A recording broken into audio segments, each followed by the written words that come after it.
This is Bill Ryan from Project Camelot and Project Avalon, and the date is the 16th of February 2010. They will release a flu-like virus that will be genetically targeted against the Chinese population. It's racially targeted against the Chinese people. It's designed to spread like wildfire and to knock out a large number of the Chinese people. And these people in this meeting were laughing about this. They said, China will catch a cold. El origen del coronavirus. Hoy te traigo una versión sobre el posible origen del coronavirus. Este señor se llama Bill Ryan. Algunos lo juzgan como un opinólogo y conspiranoico. No se tiene mucha información de él, más solo que es un periodista cofundador del proyecto Camelot, un sitio de divulgación. También fundó el proyecto Avalon, el cual es similar al otro. Y como parte de él subió un video largo llamado La Misión Anglosajona, en el cual alega que entrevistó a un militar de muy alto rango, que pertenecía al ejército británico, el cual se enteró de cosas sumamente importantes, los cuales aparentemente se cumplen después de 10 años. Bill Ryan es una persona muy misteriosa, ya que si buscamos en Google, nos muestra que murió el año 1997.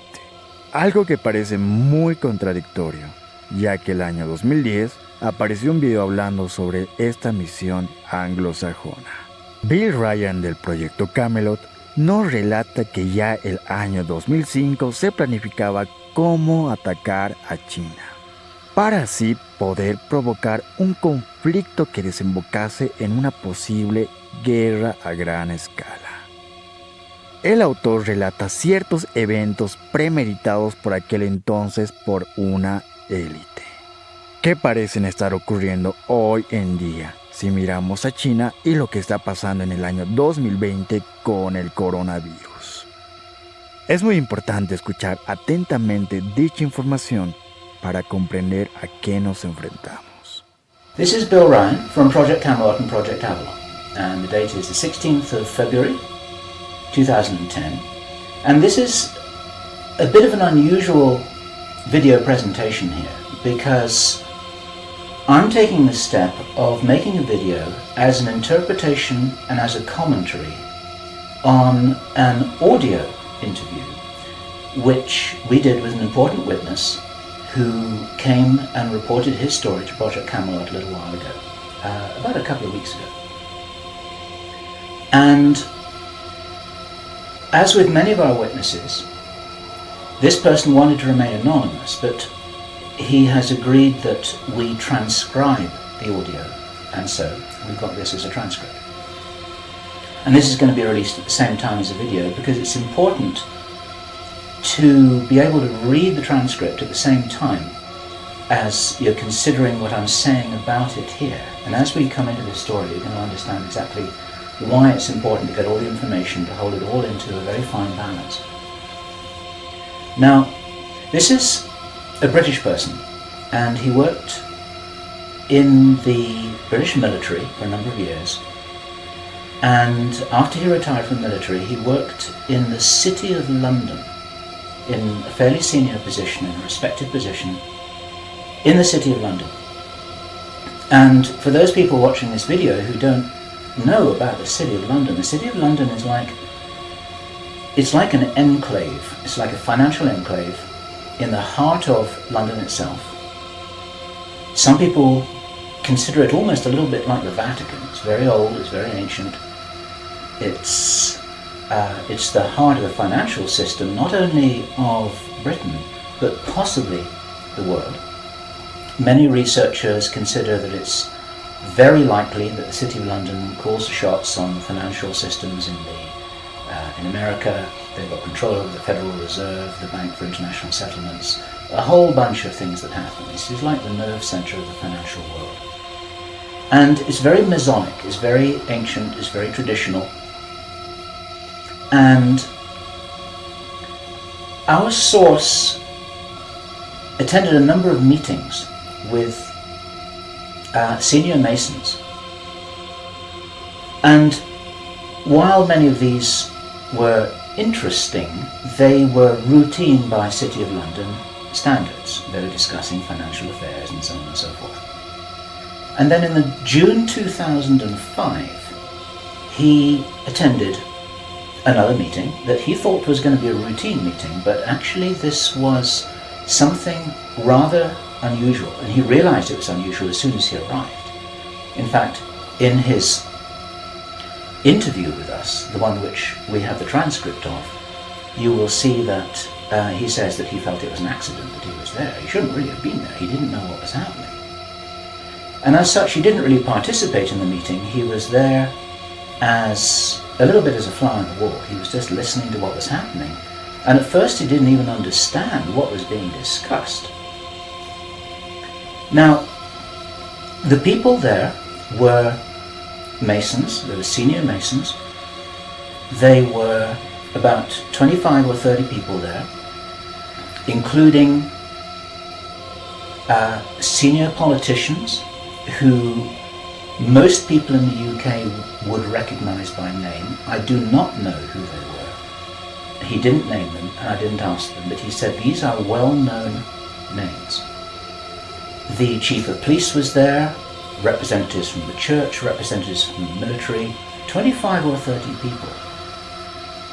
And as he listened to this story being discussed, it was an informal meeting. It wasn't like a big table with kind of notepads and water glasses and minutes and an agenda and a chairman.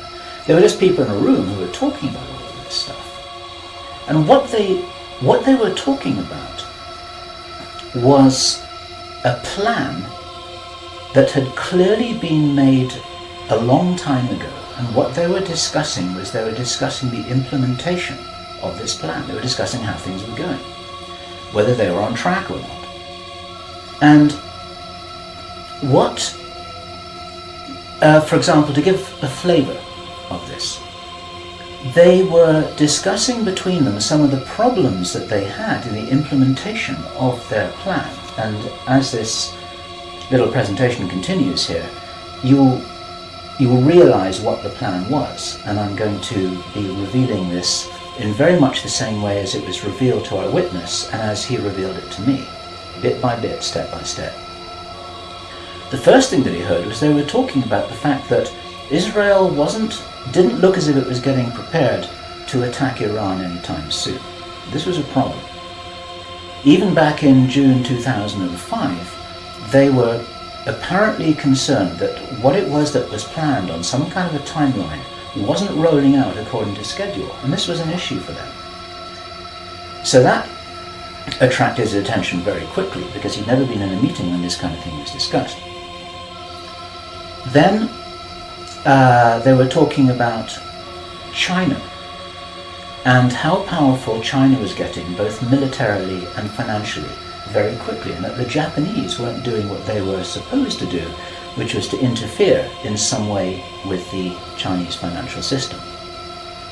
They weren't doing that, and this was another problem because China was getting too strong too quickly.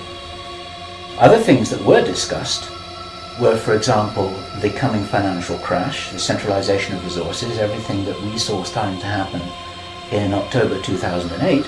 They were planning that and referring to it in their meeting in June 2005. So there was clearly a rollout of some plan here, and he was quite shocked the more that he heard, and when he really realized what was happening, he was extremely. And then the next thing that happens in this chess game that's being played is that biological weapons are released on China. He heard this being discussed in this meeting. They will release a flu-like virus that will be genetically targeted against the Chinese population. It's racially targeted against the Chinese people. It's designed to spread like wildfire and to knock out a large number of the Chinese people. And these people in this meeting were laughing about this. They said, China will catch a cold. Those were their words. China will catch a cold. And they were laughing about the fact that these biological weapons will wreak havoc among the Chinese population. And after that, then what effectively will be a kind of plague will actually spread right across the world to the West as well. Our source was not clear whether this was a Chinese retaliation or whether the thing would just spread out of control in the way that it would be very understandable if it did, whether it's racially targeted or not. These things actually mutate. So now you've got a situation where there's been a limited nuclear war in the Middle East. There's a pandemic that really is sweeping across the world and really is killing people very visibly. And you've got this totalitarian military lockdown in all the governments in the Western world because everyone's going to be in panic about all of this.